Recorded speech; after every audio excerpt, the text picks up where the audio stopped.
Okay, thanks, Asma. So welcome everyone to this webinar on how to set up energy advice program in Leicestershire. My name's Danny Olson. I'm the head of energy advice and planning at Community Energy South. I'm joined this morning by Phil O'Sullivan, Asma El Suda, and Laura Wilson, all from Community Energy South, to share this presentation with me. They will introduce themselves a little bit as we move on through the presentation. But I'm going to get us started. So next slide, please, Asma. So just to give you a bit of outline of what we're planning to do today, we've got 90 minutes. It won't be death by PowerPoint, I promise. We've got a number of slides, but there's also a few activities, and hopefully we can engage in some conversation about how what we do and what maybe we can do in Leicestershire and exploring opportunities there, and we'll bring you into that conversation as we go along. I'm going to start with an introduction about us as an organisation, who we are and what we do. I'll then hand over to Laura to tell you a little bit more about what's been happening so far in Leicestershire and maybe what might be on the horizon. Phil and Asma will then take you through in a bit more detail around our energy advice service, what it looks like in different parts of the country, and then I'll come back towards the end and think about how we might be able to do something similar in Leicestershire. Next slide, please. So Community Energy South has been going for about 11 or 12 years as an organisation. Initially, we started in the southeast in Sussex and have supported a number of community groups to establish themselves more formally as community energy organisations. And the initial focus of much of that work was around getting renewable energy projects, community-owned renewable energy projects off the ground and bringing clean energy to the community, but also all the co-benefits of that community ownership model back to the community as well. At the end of the presentation, I'll give a couple of examples of some successful groups who've been established for a while and who've delivered a number of different projects. Our vision as an organization, however, is much bigger than just getting renewable energy projects off the ground.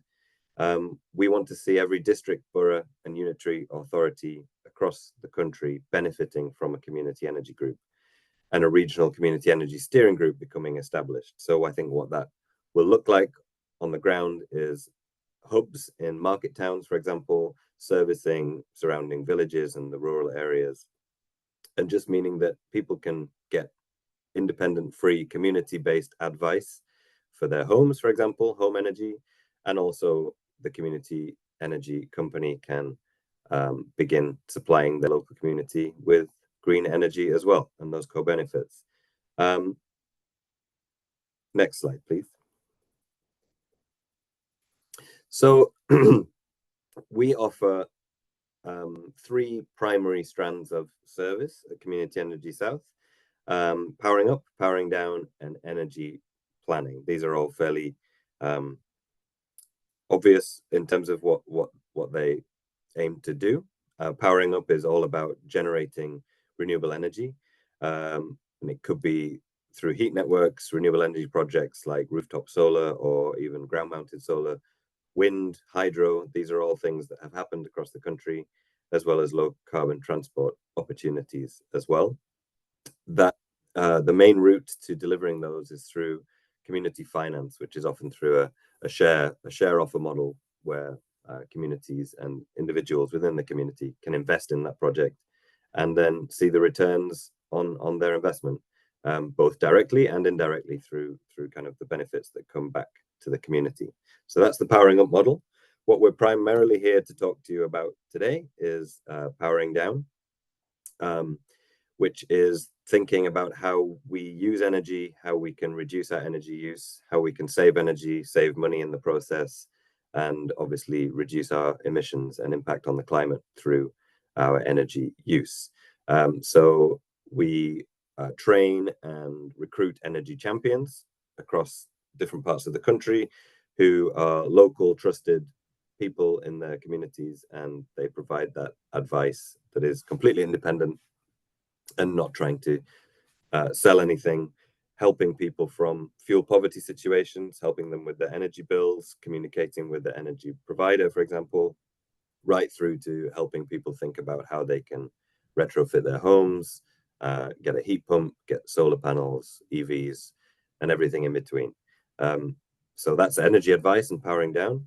And this enables community resilience. It engages people more widely on the net zero transition, for example, and brings people into the conversation who might otherwise be left out of that kind of conversation. So that's powering up and powering down.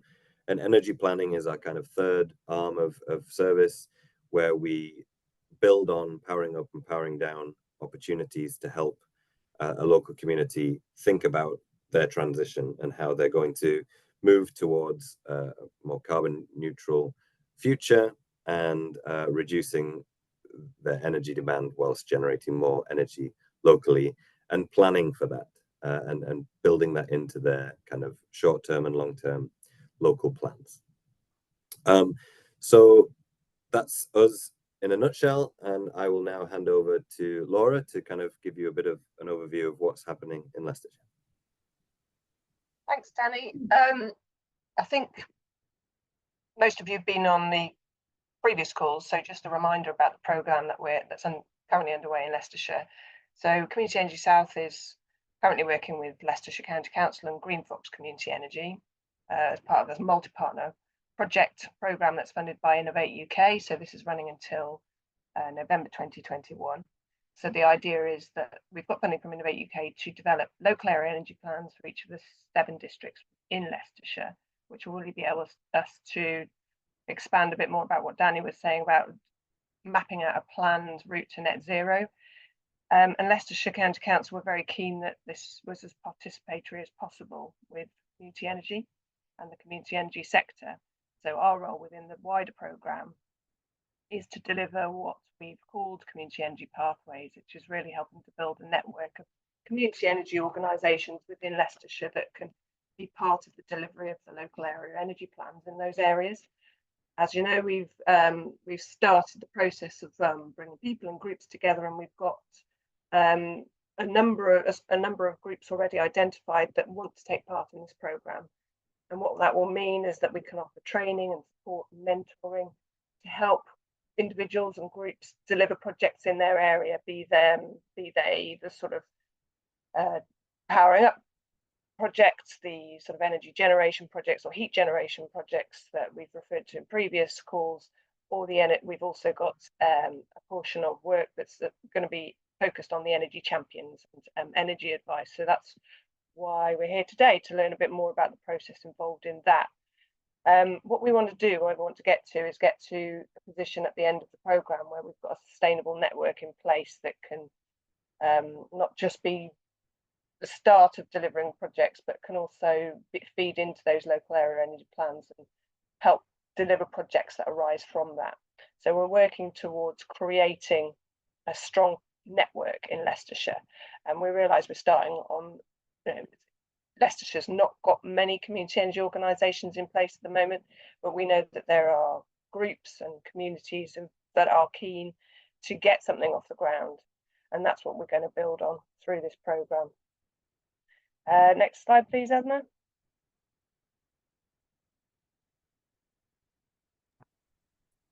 Yeah, hi everyone. I'm Phil O'Sullivan. I'm part of Danny's team in advice and planning, and basically my focus in my role is helping groups to set up and deliver advice programs. So I'm going to be talking to you a bit, just sort of digging down on energy advice, what we do, how we do it, just to sort of give you an idea of what we've been up to. So this is going to be our first activity. So I'm just going to get a mood board up, and essentially we're just going to have a think about why energy advice is important. So that could be, looking at what it's trying to achieve, just, what comes to mind when you think about energy advice. So let me just get that. Oh. So Asma, I think you might have to stop sharing for me to be able to do a mood board. There we go. All right, so can everyone see that? Yeah? Yes. Okay, great. So for this, if you can see these shapes over here, all you need to do is just sort of pull out a rectangle like that, set it down, and you can type in one of your thoughts, basically. Is everyone happy to do that? Does that make sense? When you say pull down a rectangle, what do you mean? So can you see the whiteboard? Yes, Yeah. So if you go over to the left-hand side of the screen, left-hand side, yeah, you can see there's a selection for shape. yeah. If you click on that, then you Yeah. can choose a rectangle, Okay. pull that out, and then it's basically a text box that you can type into. So if everyone's happy with that, we'll just sort of have 5 minutes of you throwing up some ideas, and then we'll have a chat about them.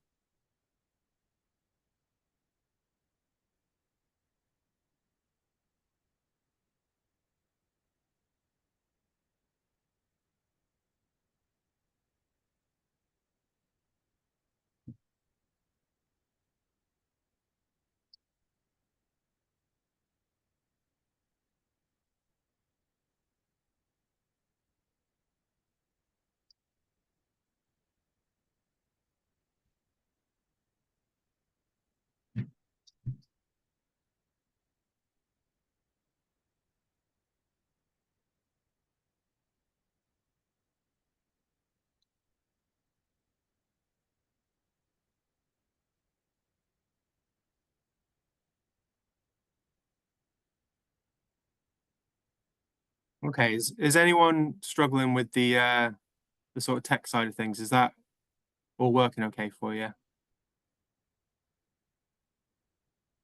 Ah, there we go. There's some stuff. Great.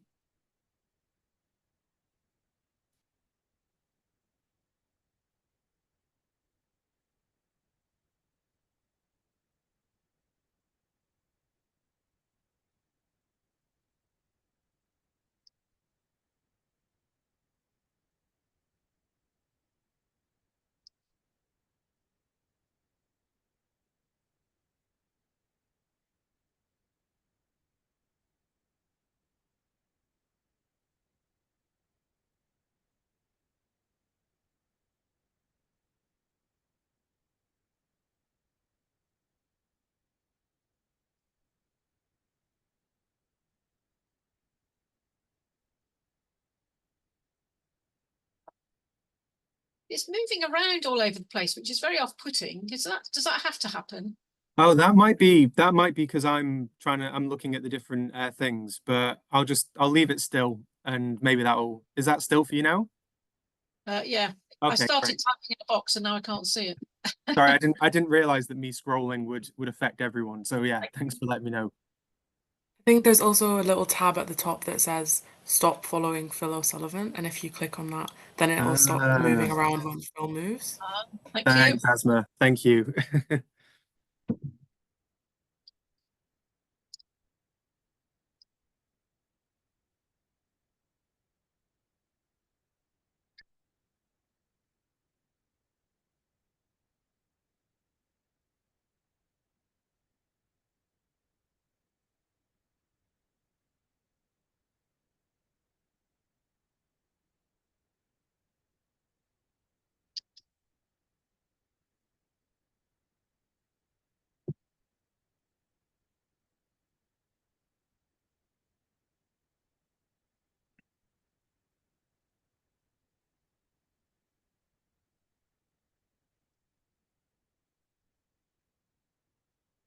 Yeah, we'll just do another minute, and then we'll have a chat.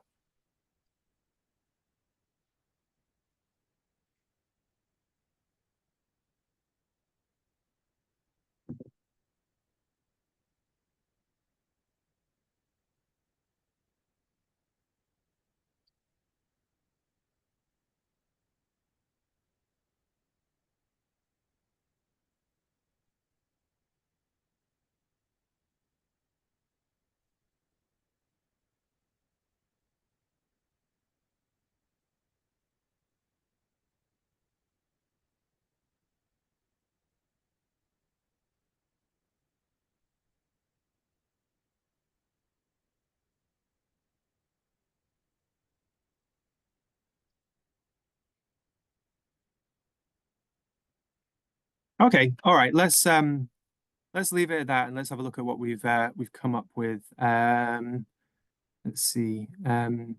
Okay, so I think an interesting one is it's what ordinary local people need. So who was it that put that one up? That was me.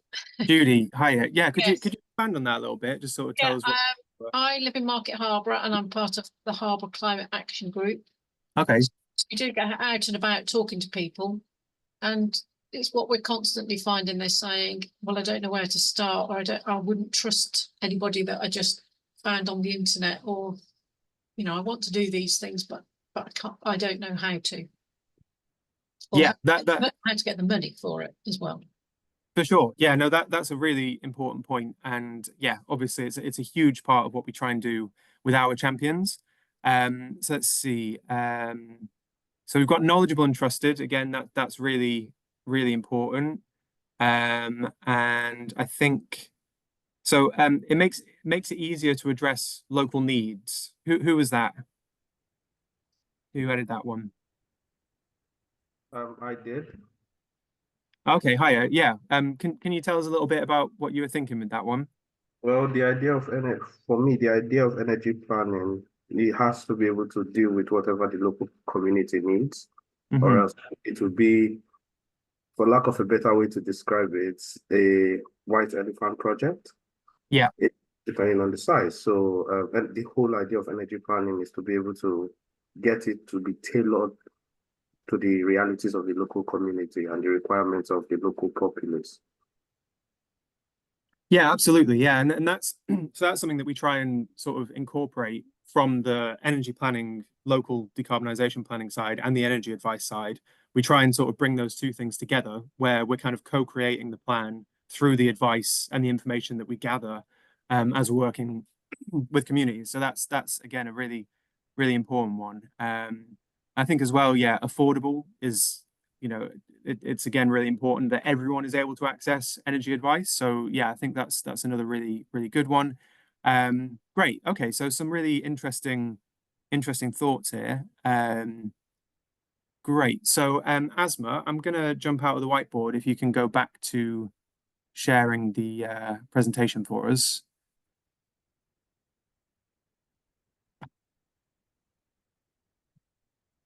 Cool. So yeah, just going to go through some thoughts about, you know, why we see energy advice as important to start with. And obviously a huge one that, you know, I think some of you were hinting at with the thoughts that you put up on the mood board is fuel poverty. You know, it's a big area of what we do. It's one of the main advice areas that we deal with through our advice. So even though energy bills are significantly lower than they were at the height of the crisis, we are still seeing that there are about 6 million homes living in fuel poverty. And that's according to National Energy Action. So they use a slightly different metric than the government data. So that is essentially that if a household is having to spend more than 10% of its monthly income on keeping a satisfactory level of heating, then they can be considered fuel poor. So the government data will pitch that lower and the numbers won't be quite as high. But I kind of tend to agree with NEA on their definition of that. And as part of the sort of wider context, the UK is considered to be critically vulnerable to future price spikes, as we are the second most dependent country on natural gas.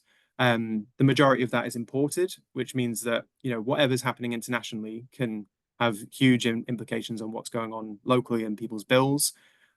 So that in combination with the slow progress for improving efficiency in our housing stock is leaving households particularly vulnerable, with more than 12 million homes still sitting below EPC-C, so Energy Performance Certificate C.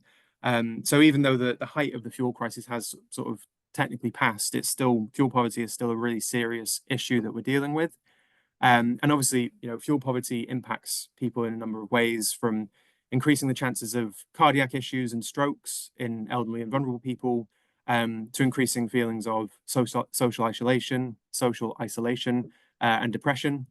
And it also has massive implications for young children. It really has strong impacts on their physical development and their ability to be successful in school.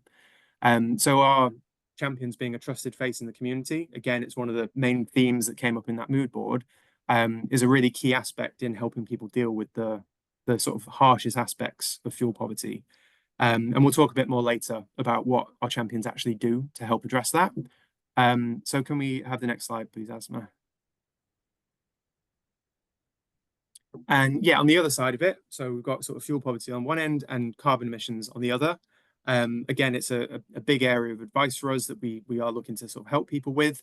And if the UK has basically any chance of hitting its net zero targets, then we have to change the way that we are using domestic energy, essentially. Heating and powering buildings accounts for about 40% of the UK's energy usage. So it's really vital to any net zero plan that we are addressing these issues from the ground up. The Labour government is committed to lifting all rented homes to EPC-C by 2030, but that still requires participation from landlords and tenants. So from our perspective, it's really key that consumers are informed, they know what their options are, and they can see what they can do at the home level. And in situations where, say, for example, shifting away from mains gas isn't possible for a consumer, we want to be able to provide them with the tools to reduce their carbon and save on their money in their bills, and sort of contribute to that fight against climate change.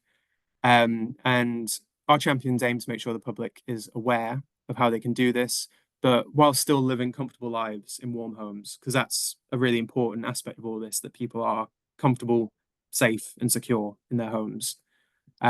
So yeah, next slide, please, Asma. Right. Actually, you can just jump straight to the next one, Asma, if that's all right. So it's another little activity, and basically what we've got 9 behaviors. So anything from buying a pair of jeans, or 2 loads of washing a week that are tumble dried. And so just so you know, the 2 loads of washing and that's tumble dried and line dried, that's over a year. But essentially, all of these activities have different carbon emissions levels. And what we want to do is for you to rank them in what you think is the highest carbon emissions down to the lowest. So in the chat, if you can essentially put a list 1 to 9 of, first of all, what's the most carbon intensive all the way down to the 9th. And yeah, we'll sort of have 5 minutes to do this. And it's just an interesting way of us sort of having a think about our emissions and what's intensive and what isn't. So is everyone happy to do that in the chat?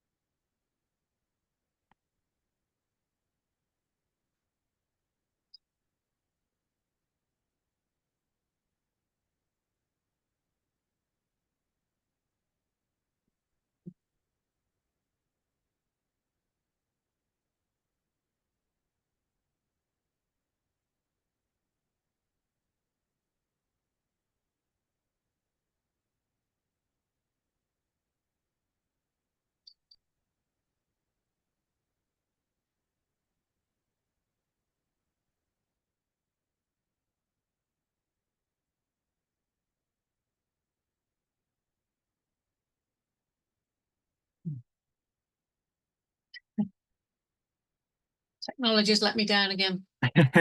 No, it's all good. So if when you can either just type it like 1 example, 1 tumble dry, 2, and type it as if it was a sentence.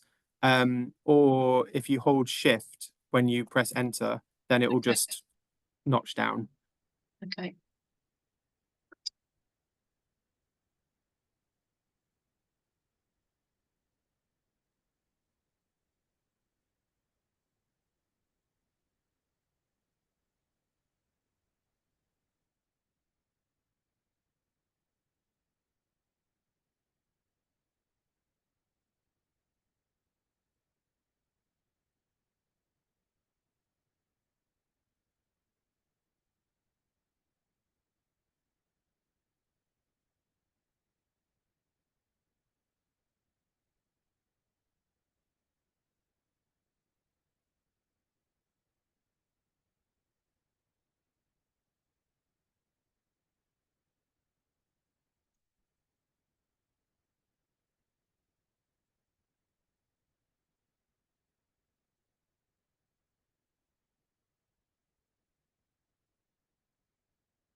Okay, so maybe it'll work better if someone's willing to volunteer to go through their list 1 to 9, just as an example.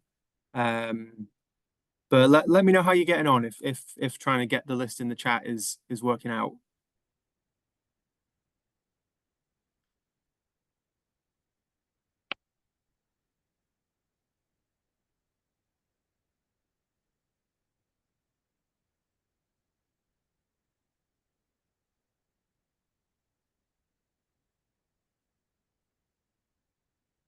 Ah, there we go, Dave.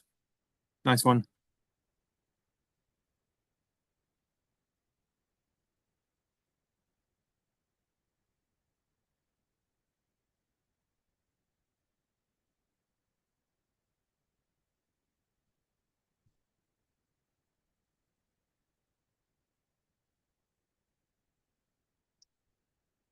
Okay, we've got a couple coming through, so I'll give you a couple of minutes.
Okay, is there anyone who's still working on typing? There we go. Okay, great.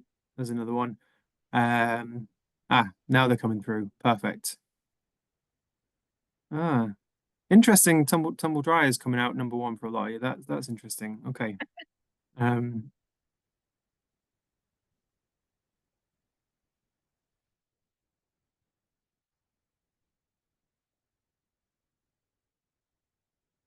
All right. Okay. I think let's move on to the answers then, Asma. So yeah, when I did this, because this is something we use in our carbon literacy training, and when I did this, I was definitely surprised. And the trainer who does it and has been doing it for quite a long time said that he's never actually had someone get it right the first time. And yeah, so I mean, I was surprised that driving from London to Glasgow in an SUV is significantly more carbon intensive than all of the other behaviors in here. And another one that I sort of found really surprising was, sorry, bear with me 1 second, was that a daily 15-minute shower over a year is more carbon intensive than driving from London to Glasgow in a small car. I just think, it's a good activity to kind of challenge the way that we think about how carbon is used and what our behavior kind of can contribute to that. And it just sort of displays that, making small changes to our behavior can actually have a really big impact. And obviously, our champions aren't there to sort of try and shame anyone for their carbon emissions or their behavior, but making sure that people are properly informed about what has what impact is really valuable. So yeah, if you could go to the next slide, please, Asma. Yeah, so leading on from that, we're just going to have a very brief look at a couple of the advice areas that we actually cover. So just to sort of give you a sense of what our champions do in the meetings with the public, and just sort of an idea of what people get out of our advice programs. So as we've seen, behavior change can be something that's really impactful, and can save people money and can lower carbon emissions. And it's something that we try and cover with everyone that we talk to, because these are little tips that almost anyone can implement. And obviously, we know that a lot of people have seen these tips, especially since the sort of energy bill crisis. They've been around a lot, but people are always interested to know how much money they could be saving, how much carbon they could be saving, just from making these small changes. And the behavioral insights team have estimated that behavior change alone has the potential to reduce overall carbon emissions by 40 to 70%. So there's a massive potential here for people to save money and carbon just by changing the way that they use their energy. And it's just a matter of making sure that they're properly informed, which is a big part of what our champions do. So yeah, next slide, please, Asma.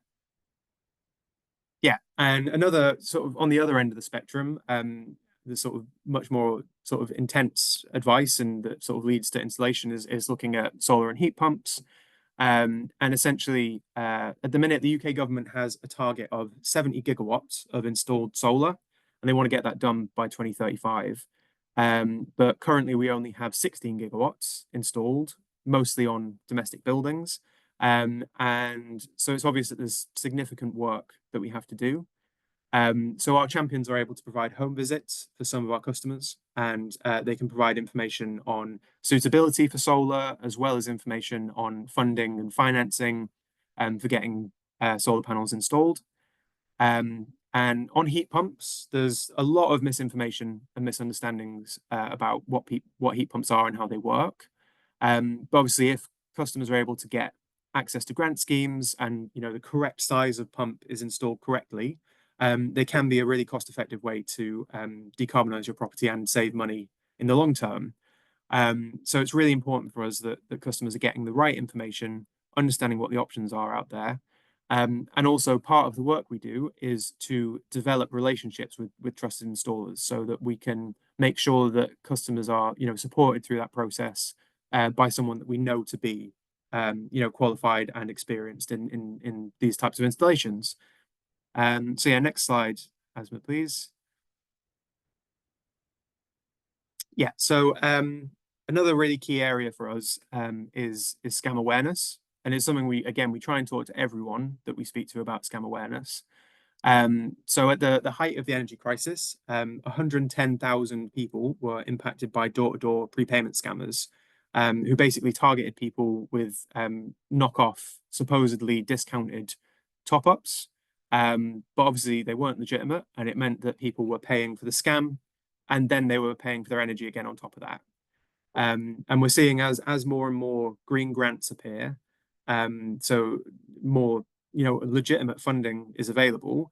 We're also seeing a big rise in internet ads and scam calls that are cropping up with these too good to be true deals on insulation and solar, which can lead people with shoddy work or work that isn't ever started. And a recent case in Luton that we saw was there were multiple elderly and vulnerable people who were approached for insulation improvements in their home.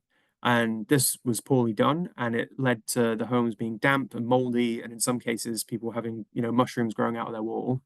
And obviously, these scams can leave people tens of thousands out of pocket because they're having to contribute towards the shoddy work, and they're having to pay to get that redone. So it's really important that the members of communities have that trusted face that we try and provide with our champions, someone who they know is impartial and can help them through the processes, and that it's legitimate work, essentially. And yeah, with that, I will hand over to Asma. Hi everyone. Yeah, so I'm Asma. I'm a communications and project assistant on the team, CommuniPower. I joined a couple of weeks ago, and yeah, so for my part of the presentation, I think we want to sort of knuckle down a little bit on, now that we've heard about why energy advice is important, and what are some of the different energy advice areas that we can deliver on. how can we actually build the infrastructure? How can we assess our conditions in our communities to make sure that that plan is in motion and to actually deliver this advice? So the first thing is always to sort of map and identify the different communities in your local area that you want to target, and whose energy problems you want to become familiar with so that you can support, and then also how to engage them specifically. So, yeah, I'm sure many of you are already very active and well embedded into your local communities, but I think it's always useful to start by formalizing these relationships or formalizing these networks. And one way to begin is to sort of do a little bit of social investigation to map the different communities and the demographics in your area that you want to engage. Because based on that, you can deliver tailored advice rather than delivering uniform advice that doesn't actually speak to people's specific and material needs. So, for example, one of the main demographics that we encourage people to target in our UKPN Leave No One Behind project are people in circumstances that make them more vulnerable to fuel poverty. So, those are people who live in disadvantaged communities and areas of deprivation, people on the priority services register. And obviously, the way you approach these conversations with these communities is going to be really different from how you have conversations with more affluent communities who might be looking, for example, for more technical upgrades like boilers or solar PV. But I think the key thing in community engagement that cuts across all the different audiences is generating trust, because it's important that you kind of demonstrate that patience and the respect and the understanding when you're engaging with communities, regardless of their backgrounds, because we found that trust is really probably the main obstacle in delivering effective energy advice. And that's just because people are really used to being let down by energy services and suppliers. So when you're having an interaction or a conversation with someone that you're advising, you kind of want to disarm the person. And I think that's to gain their trust, but I think it's also the sort of thing that becomes more natural with practice. So the more interactions that you have, the easier it's going to be to read people and to match their energy and to figure out what their needs are and how to help them. And of course, you also have to make sure you're providing them with reliable information. Um, and the other thing is, not only does the information have to be reliable, but it also has to be local and tailored, because the services and the grants that are available are going to differ from council to council.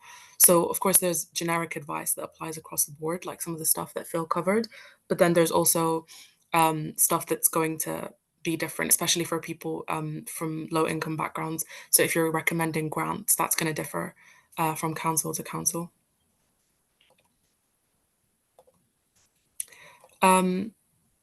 So in terms of, yeah, more concretely, what does community engagement look like? Well, we split it into two broad categories: group advice and one-to-one advice. So yeah, with events, you can kind of organize very targeted events in collaboration, say with the local council, and they'll be tackling specific topics like fuel poverty or heat pumps. And that topic is going to depend on the social investigation that you did, that we discussed in the previous slide. So just kind of addressing the needs of the people in your locale. An alternative for events is kind of sort of piggybacking onto pre-existing sort of climate networks or community network events that are already happening in your area, or you can even co-organize the event with them across a range of partners. And we found that actually sometimes people are more likely to attend if the event offers a few different ways of addressing climate action. It just makes it more interesting than an event that's purely about energy efficiency. And then for more tailored advice, you'd want to deliver obviously one-to-one interactions. So that can either be at stalls, at events, or energy desks. And it sort of begins with just a bit of friendly conversation before you actually jump into advice or talking about their carbon footprint, for example. And there's different methods for doing that. We have a few activities. There's one tennis ball method where you get people to, you kind of use the tennis ball ranking activity as a way to get people talking about their energy habits and their energy use. Sometimes you can distribute flyers or materials, home kits with insulation kit. We also have a platform that we use called Fairer Warmth that we recommend people sign up to, because allows them to make an assessment of their home energy efficiency. And through the platform, they can also get back in touch with us. So essentially, there's lots of different ways to have the conversation with people, but also to keep them involved even after the conversation's over. And then for more tailored advice, you can also offer home visits. But with home visits, there's specific safeguarding training that's recommended before going into people's homes. And yeah, at a home visit, you can do either a very general energy efficiency check, or you can have more tailored advice for specific concerns like insulations or smart meters. There's also more technical ways of doing home visits, for example, with a thermal imaging camera, which kind of sort of maps where the heat loss is concentrated in the house. And it's just like a fancy device that kind of gets people thinking visually about what they can do to sort of insulate their homes and improve their energy efficiency. So yeah, we wanted to share this case study from one of our energy champions. I'll just give people maybe 1 or 2 minutes to read through it. And then once they have it, would be great to hear if anyone has any reflections or yeah, if people have any thoughts on how this case study demonstrates why energy advice is so important and what the person giving the advice in this case did well.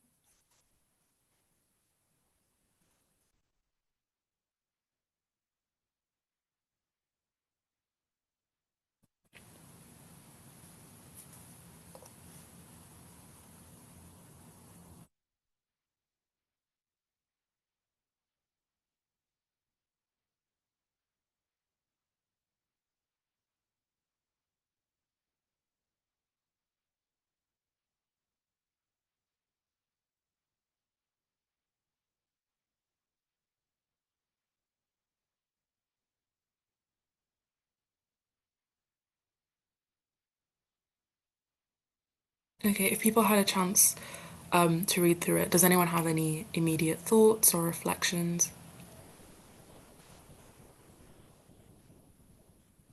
Or maybe sort of if people want to try kind of categorizing what sort of energy advice area this falls within, or maybe if it overlaps between different energy advice areas.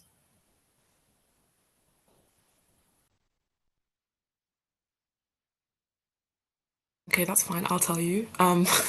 So, oh yeah, go ahead, Dave. Yeah, I was just thinking.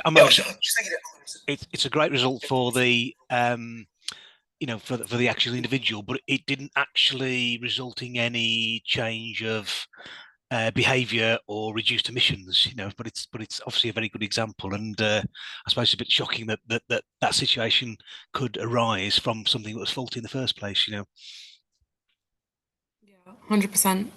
I think that's a good reflection. I think also maybe the reason we chose it is because it demonstrates that energy advice can be more holistic than just recommending certain retrofit measures or certain energy efficiency measures, because people don't experience energy inefficiency or fuel poverty on its own. It kind of intersects with their other life characteristics and socioeconomic background. So a lot of the time when you're delivering energy advice, it's going to also be financial advice. It's going to be support that ultimately impacts the person's well-being. So with this example, obviously it relieved financial stress, but it also had an overall impact on the person's well-being. And you kind of sometimes have to play a facilitating role between vulnerable people and the energy suppliers. So it really does differ a lot from person to person. And it's about kind of meeting people where they're at and what their requirements are. And sometimes, I suppose with financial support, you might not be fully qualified to give advice, but it can be about signposting them to other services or to citizens advice, for example. But yeah, you just need to be prepared to kind of deal with whatever situation arises. Oh, we've got someone in the waiting room. Okay, well, perfect timing for that because we now actually have a breakout activity. And yeah, so this is about it's an opportunity for you to really start thinking about what setting up a local energy advice group is going to look like in your local community, and what sort of work that you would do and what energy advice you would deliver. So we're going to create 2 breakout rooms. And when you're in the breakout room, maybe choose a rep who will feed back your discussions to the main room once we're back. And yeah, the scenario is that you're organizing an energy advice event in your community. So maybe discuss who the target audience for engagement in. Hi everyone, welcome back. I hope you had some good discussions in the rooms. Maybe we can get someone from room 1 first to share what you planned for your energy advice event. That'd be me, I think. As Go the on, Dave. first thing was that the questions actually flashed up and then disappeared. So we generally concentrated on the first one and then the last one. So but I think actually looking at the questions, I mean, we addressed some of the points there, and it was almost like what your target audiences, and we said it really varied. It's sort of everybody really in the way, because there will be some people who maybe are more vulnerable, but there are other people who may be quite confident and in other areas of their life, but they don't know they can actually make some improvements, which could be quite simply and save some money or save some carbon, and you would need to tailor your approach accordingly, you know, to whatever group you were looking at. And the types of engagement we were thinking about is quite like the idea of you maybe in a general sense, with the whole point of making people know you are there and available, and that could extend from maybe hooking into something a local authority is doing and, you know, attending an event like that, or actually then being more targeted to go somewhere like to a food bank or a community fridge and actually, you know, attending and making yourself known and to what kind of things you would do, but that might actually, in terms of if people are, you know, more vulnerable, you might actually need to be, you know, tread more carefully in terms of trying to tease out the fact that they may have an issue, and also that they may have an issue that they think there's no solution to, but you can actually, you know, identify that you can improve a situation. But again, very much, you know, targeted sort of approach depending on the audience you were dealing with. But the main thing is actually making yourself known, you're available within your community area. Yeah, thanks so much for sharing that, Dave. I think that's a really important reflection, especially for a group that's just starting out. It's important for us to kind of insert yourself in different parts of the community so that you become known and trusted before you can organize your own events and expect people to show up. You have to first become known. But yeah, that was really useful. Thanks. Does anyone from the other breakout room want to share what they discussed? Yes, I was the nominated person for room 2. We had some similar discussions about identifying where you could go and have stalls or just be in the area where the people you need to talk to are, or whether that's community groups or events that other people are holding or outside a supermarket or whatever. But we actually ended up spending more time talking about the stepping back a bit. Who is the we that's doing all this talking? So we as individuals are interested in maybe helping, but we don't have the necessary knowledge and expertise. So we'd like to hear more from you about what training is available to help people become the experts that we think we need to be. And also how we get more people to do it, because, you know, I can't do it on my own.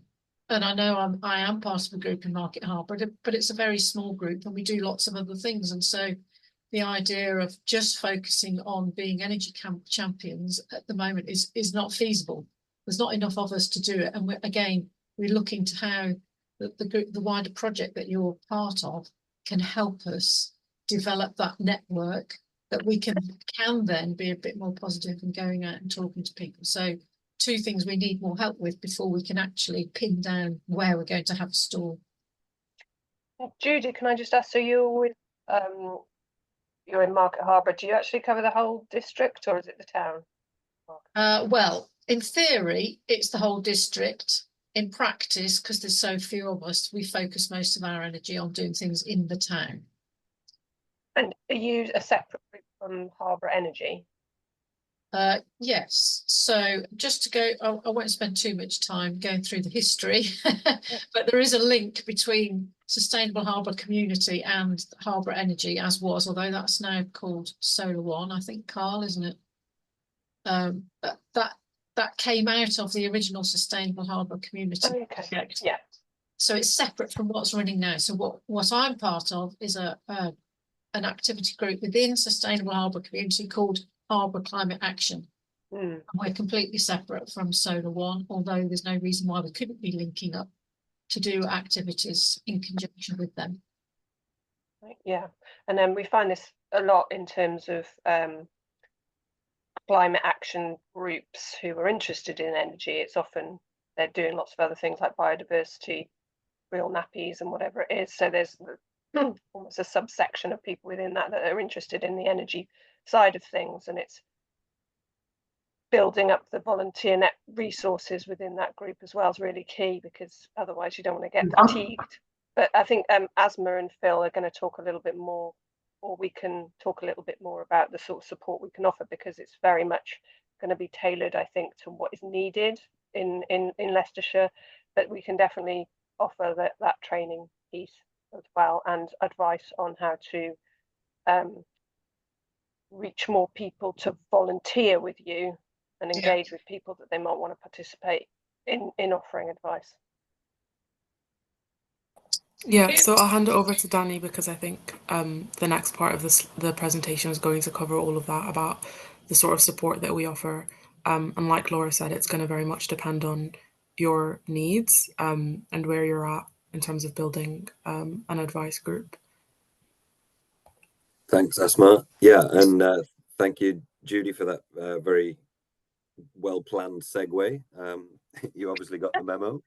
And yeah, I think so. Laura's already kind of touched on this, the first part of this slide around the support on trying to build up the group's infrastructure and ability to deliver this. Like you say, Judy, you can't rely on a number of individuals who are obviously being pulled in different directions and have a number of interests. So Laura leads our capacity building team, which is very much about trying to increase that soft infrastructure, if you like, getting more people involved, bringing volunteers on board, etc. We have a good history of accessing different bits of funding, either through local authorities or, and forgive my sniffles, I'm full of cold, or through more recently the distribution network operators. So I'll come on to one of our main projects in a different part of the country at the moment with UK Power Networks. But I think we're increasingly looking to engage with the network operators. They have funding pots coming through Ofgem, etc., to do this kind of thing, and that could be something we can support with at a larger scale, possibly. The training that Laura just talked about on kind of how to embed this type of work into your community, and then outreach and liaising with the local authorities, etc. And I'm sure that you already have connections, but we can support in that respect as well. In terms of the energy champions that Phil and Asma have talked about, and that kind of advice level work, we can help with recruitment and training. So recruitment, we recently, or we're in the process of forming a partnership with an organization called Greenworks, who train and find work for people looking to get back into employment. There's kind of a social value element to it as well, and they're training them up on through the NEA Level 3 energy advice training, as well as the the debt advice training, NEA Level 2, I believe, as well as some bespoke training. And we're working on them to kind of create a full training program for energy advisors. They're growing as well, and their presence is stronger in different parts of the country, but we're working with them. So if there is interest in Leicestershire to make this happen, we can work with them to start building up As well as that training, we have our own internal training that Phil's touched upon, which we can run training sessions for either volunteers or potentially paid part-time individuals if there's funding in place for that. Next slide, please. So to give you a little bit more idea of what a fully funded project might look like, and this is the, I guess this is the dream. Excuse me a moment, I'm just going to blow my nose.